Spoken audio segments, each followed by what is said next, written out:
Hi, welcome to my channel. I want to talk about moving in reality, what that means to me and how I believe that that's instant, that we shift as soon as we have a thought or a feeling about something, we shift in reality, so we're doing it all day long. And also what holds us in a reality that we're not overly keen on, that we don't really want, isn't really the desired reality. What's holding us there? So first of all, I do believe that as soon as you have a desire for something or anything that you think of in the day that you're going to do, whatever, your 3D reality starts moving according to that thought or feeling. So you are then living in the reality that's leading you to whatever it is that you've just thought or felt. You're in it then. So it's instant, completely instant. There's no time delay on when you start shifting into that reality. As soon as you've had the feeling, you're there, you're in it, you're in that reality. Now, what tends to happen then is when we really want something is we get really either hooked on manifesting and feel like we can't let go of the actual manifesting because we see so much about persistence. And I'm going to talk to you about what persistence is to me, and it's something different.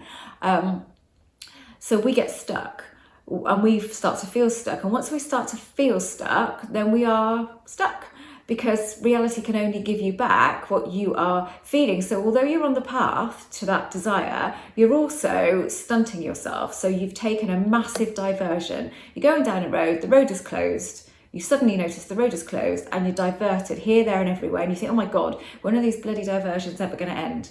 That's what's happening. You're still on the path to it, but you're taking a bloody long time to get there. Now let's imagine a person, for example, because this is what people get hooked on more than anything. So you are in a relationship, that relationship ends, you don't want it to end. You're absolutely gutted and devastated, and you go through all of the things that we go through when we split up with somebody. And then you think, I really want to give this another shot. I really want this person back, for example. You don't know anything about the law of attraction. You don't know anything about manifesting. You don't know it's possible. So you are into the energy that you're in is you want it, but you've let go because you don't think it's going to happen. So you're not holding on to the hope. And this is what I talk about, holding on to negative expectation. This is when expectation can become negative. You're not holding on to it. So say a month down the line, something happens, this person comes back to you and says, I've made a terrible mistake, or you bump into them, you're out and they say, oh, should we give it another shot? You get the opportunity then to give it another shot fairly quickly, which is what's happened to me so many times in the past, especially with guys when I've split up with people and wanted to give it another chance. And it hasn't been long at all because I've not held on to any negative expectation. I haven't been waiting for it. Negative expectation is when I say that, what I really mean is waiting. You're waiting for it. Even if it's just a very subtle energy of waiting, it's there. So that's what happens. We're dwelling in the wrong energy. We're dwelling in the energy that's going to hold this thing away from us, but we're still on the path to it, because we've still decided that we want it. So we are in that reality, and it is going to show up to us at some point, but it's the dwelling in it's messing around in the middle, basically, whether that includes doing techniques or just thinking about it a lot, or just dwelling in that we don't have it, dwelling in that we deserve it and it's not here and it's not fair. All of those things will just hold us exactly where we are. We feel like it's holding us in limbo, but all that reality is doing is reading it and showing you back pictures that coincide with what you're feeling and thinking, and you're feeling and thinking that you don't have it, or that you're kind of holding reality in place with this subtle undertone, this subtle feeling of reality as it is now with this not in it. So it has to show you that back, but you still are in that reality line of experiencing this. You are just putting roadblocks in your path the whole way along. I have experienced huge changes in my reality that didn't make any sense whatsoever. If an outsider had looked, they'd say, well, that will never happen because of this, and this. Of course that can't happen. And it's happened anyway. And it's happened quick because I have had no resistance. So as soon as I've had a thought and feeling about something and wanting something, even though I never expected it to happen, I'm immediately in that reality. I'm living a different reality than I was before I had that feeling, that desire for something. So how my day might have panned out from that point, if I had not have had that feeling, will be different. Reality is always going to be different based on those thoughts and feelings, but you don't know because you're not seeing that difference, because obviously you're not experiencing both, are you? You're only experiencing the one that you're in, but you have set the ball rolling. You are in the one that you're in based on your thoughts and feelings and desires. That's what's put you there, and you're in it already. again, how long you take to get to what it is that you want depends on what you're dwelling in. What is your dominant feeling state? Is your dominant feeling state one of just detachment and getting on with life?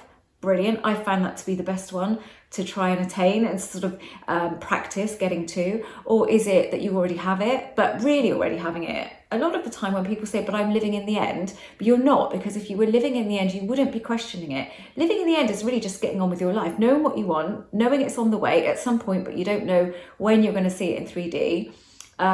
But feel that feeling as if, well, it's already here. I know it's here. Even though I can't see it yet, I know it's here. And just getting on with life, and it's not being in your conscious awareness the majority of the time. That's living in the end. Living in the end is not constantly trying to get the feeling of it as if you have it, because you're constantly trying, you're constantly provoking or evoking an energy on purpose. So you're constantly telling yourself that you don't have it. If you're going to do that, I love doing that. I love getting the feeling of having it, but I have to let it go within 2 minutes. It's a pure feeling. You're creating that reality with that pure feeling. You're not creating it when you go on and on and on doing it, because when you do that, there's a slight undertone of, I don't have this and I'm trying to get this. And that's why when people say, but I'm living in the end and it's not working, that's not living in the end. That is trying to live in the end. And that's a whole different thing than living in the end. Try to think of something new now. Think of something that you would like to experience that you haven't kind of thought of before. Just have a little think about life in general and what different things you might like to experience. You have shifted in reality. When you've had that feeling, you've changed your reality in that moment. So practice messing around with things that you really would like to experience, but you're not hung up on at all. And if it doesn't happen, you're not bothered. So you're in that really less resistant state. But in that moment, you have changed your reality. What I would say is you have to really want it. I told this story such a long time ago, but I'll repeat it. When I was practicing with this, you know, the age-old thing, you know, imagine a white feather and manifest a white feather, basically. Now, I couldn't manifest this white feather and I got really frustrated and I thought, well, I just can't do it. It's ridiculous. I can't do it. A white feather, I can't even do that. How can I get going with any of this stuff? And then I read something online that said you have to have an actual desire for it. It has to be, you have to really want to experience it. You can't just say, oh, I want this and I want that, and put your words out there and expect that the universe is going to read those words and go, oh, right, okay. It doesn't read words, it reads feelings. So I thought, okay, let's give it another shot. So I thought, why do I want to see a white feather? Why do I want that? And I thought, because I want to believe that in this. I want to believe in this crazy stuff. I kind of do, but I really want that evidence. And it didn't matter that that's what I was thinking. And I really felt the desire for it then. Yeah, I really want that evidence. That afternoon, I pulled up in my convertible car onto the drive and a white feather floated down out of nowhere and landed on my dashboard. Because I really wanted it. I felt the desire for it. So I shifted into reality where that white feather was planned to fall down onto my dashboard. I'd done it because the desire for it was real. And what I like to call that is pure desire. I will recommend a really good book to you called The Alternate Universes of Self by Frederick Dodson. It was recommended to me by a client. And when I started reading it, and I've just picked up another book of his now actually, I had a real mental block with his name for some reason. I kept wanting to call him Frank all the time. So every time I went to talk about him, I'd want to call him Frank, but it's not. It's Frederick Dodson. And it's some of the stuff, little things I don't resonate with, but majority I do. And he talks about pure, he calls it pure. And I thought, oh, I've never heard anybody else refer to it like that before. And to me, it is a pure vibration in that moment, a pure desire without any white noise around it, without any fuzziness. There it is. Off it goes. It comes back to you super quickly because you are in the reality in that moment where that is going to happen for you really quickly if you don't start messing around in the middle.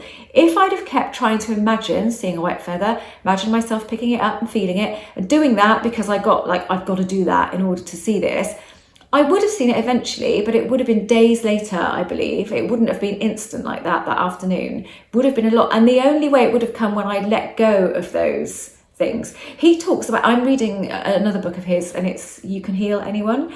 And in it, Frederick talks about his car not working basically. And he turned the key and it didn't work. Did it a few times and then thought, okay, did what he would usually do in order to manifest it, felt it, blah, blah, blah, turned the key again, didn't work. And he said, and I know that it doesn't happen like that. I need distraction. So he started sending some emails and doing some other things whilst he was in the car, doing whatever he needed to do. It took about half an hour to do that. Then he did it again and then the engine started and off he went. and lived his life that day. Didn't think about it again, didn't go back to the thoughts of that car not working, just carried on naturally as if it had always been, And that was a really good point that he made, actually, which is, when you're having these thoughts and feelings, even though you feel good at the moment and feel like you've done it, and then you see the same old results, you are going to get that until you look away. You do need to look away in order to let that kick in order to let those techniques and whatever it is that you've done kick in. You need to look away, and you have to be completely distracted. So when you're completely distracted, you know you're completely distracted when you don't have it in your conscious awareness. That is complete distraction. Anything else isn't.